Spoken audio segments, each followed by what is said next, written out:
Chapter 6, Part 4. This is just a short video, just finishing up this chapter. We're going to look a little bit at molecular genetics and then a summarizing piece around the values and the politics around behavioral genetics. Oops.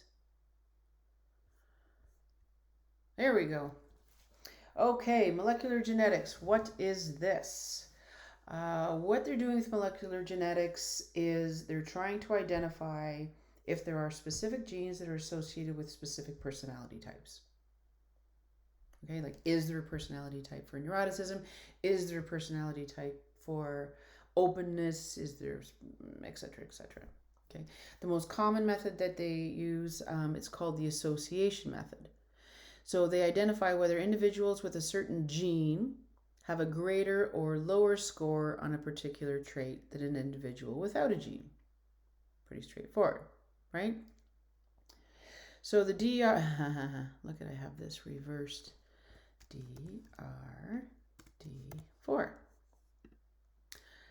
So the DRD4 gene, this gene codes for a protein called the dopamine receptor.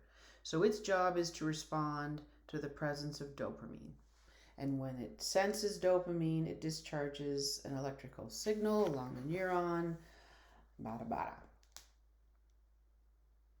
So the most frequently examined association between this gene and personality is novelty seeking.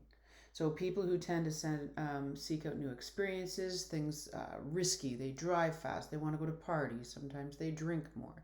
People who like gambling, again, it says here, risky sexual experiences. Anything that's super exciting, they want more of. So they looked at people who differ on this trait.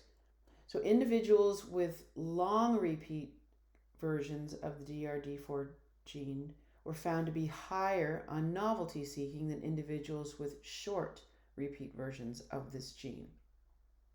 So people with long versions tend to be unresponsive to dopamine.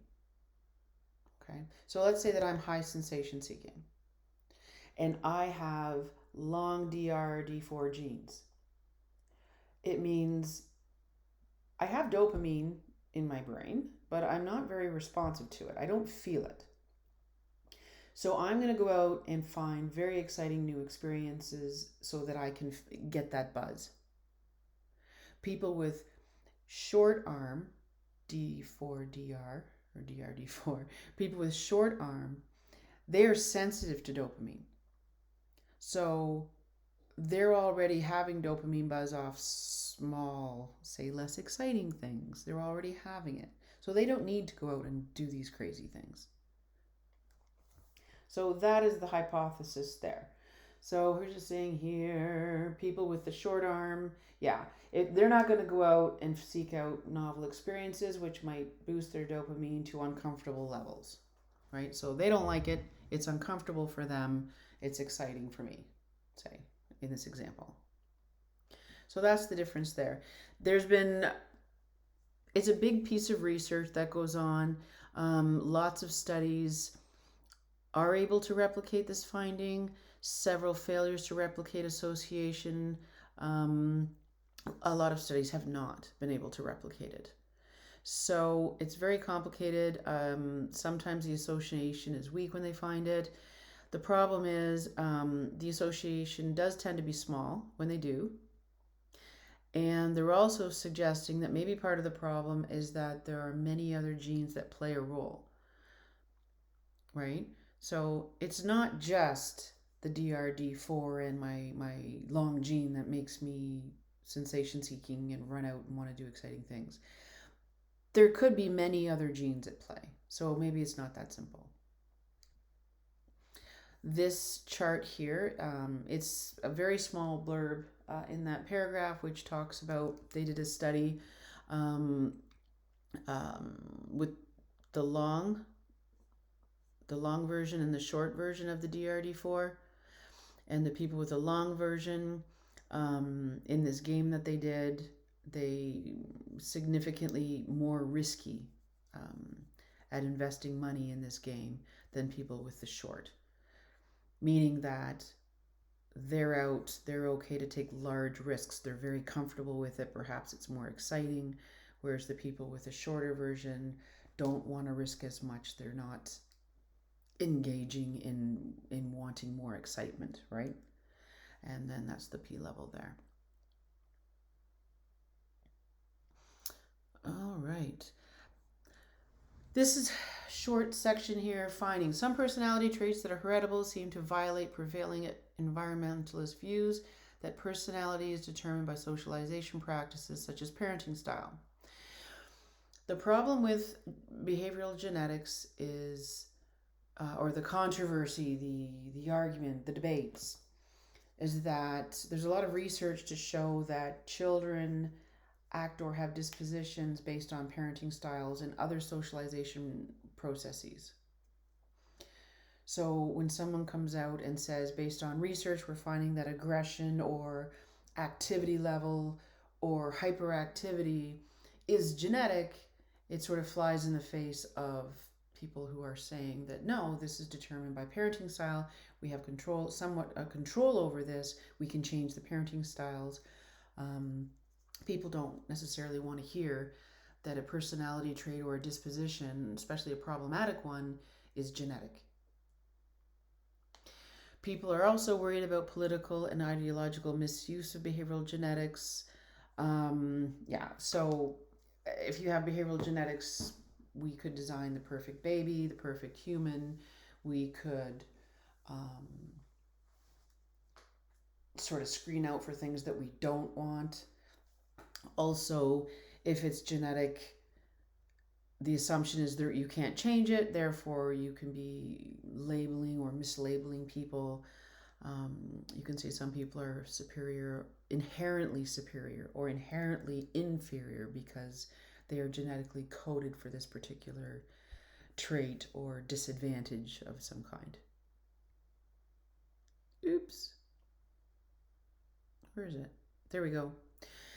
Much controversy surrounding individual differences in intelligence. That's a big one. So in the past decade, attitude shifts somewhat so that behavioral genetics are fairly mainstream. So it's starting to become a little bit more okay. With everything, when they first come out with behavioral genetics, say 20 years ago, people are up in arms like, how dare you be crossing this line, saying that we are genetically coded for things when we have free will. But now, of course, now that it's been going on for a while, people are becoming more open to it. Recent exception is sexual orientation studies, right? So just like before, studying individual differences in intelligence, people were upset about that. They're becoming okay. Now people are looking at sexual orientation. Is that genetic or not genetic? And that's another area where there's going to be controversy in the very act of studying it even, right? Because scientific research can be misused for political and ideological goals, scientists bear responsibility. Science can be kept separate from values. Knowledge is better than operating in ignorance. So basically what they're arguing is they're looking for science, they're looking for facts. It's better to know if it turns out that intelligence or any trait or disposition has a genetic basis. It's better to know that than to not study it and just be in ignorance because you want to keep this line between free will and genetics, right? Knowledge is better than operating in ignorance. The other part, for example, if you find out that, we found out that hyperactivity has a strong genetic component, so it can take some of the pressure off of teachers and off of parenting because they don't have complete control. It is not all about the parenting, right? There is a strong genetic component, so you can work with that. So again, having that knowledge is helpful. And that's it. So, short finishing segment on Chapter 6, Genetics and Personality. And I will see you in the next chapter.